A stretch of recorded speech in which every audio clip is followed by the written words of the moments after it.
भगवान शंकर को पति के रूप में पाने के लिए माता पार्वती कठोर तपस्या कर रही थी। तपस्या के समय वह भगवान के चिंतन में ध्यान मग्न बैठी थी। उनकी तपस्या पूर्ण ही होने वाली थी कि उसी समय उन्हें एक बालक के डूबने की चीख सुनाई दी। माता तुरंत उठकर वहां पहुंची। उन्होंने देखा एक मगरमच्छ बालक को पानी के अंदर खींच रहा है। वह बालक अपने प्राण बचाने के लिए प्रयास कर रहा था तथा मगरमच्छ उसे खाने का प्रयास कर रहा था।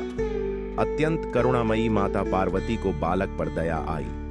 माता ने मगरमच्छ से निवेदन करते हुए कहा, बालक को छोड़ दो, इसे आहार न बनाओ। उस पर मगरमच्छ बोला, माता, यह मेरा आहार है। मुझे हर छठे दिन भूख मिटाने के लिए जो पहले मिलता है वह मेरा आहार होता है।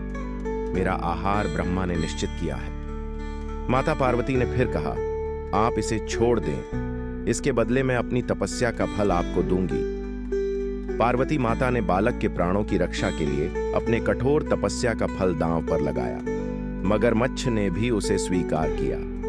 पार्वती माता ने उसी समय संकल्प किया और अपनी पूरी तपस्या का पुण्य फल उस मगरमच्छ को दे दिया। मगरमच्छ को माता के तपस्या का फल प्राप्त होने के कारण वह सूर्य के जैसे चमक उठा।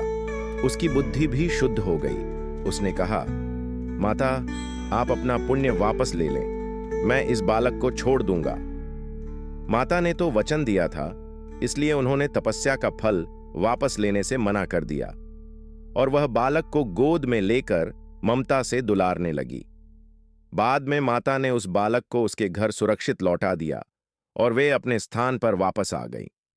भगवान शिव जी को प्राप्त करने हेतु उन्होंने पुनः तप करना आरंभ किया।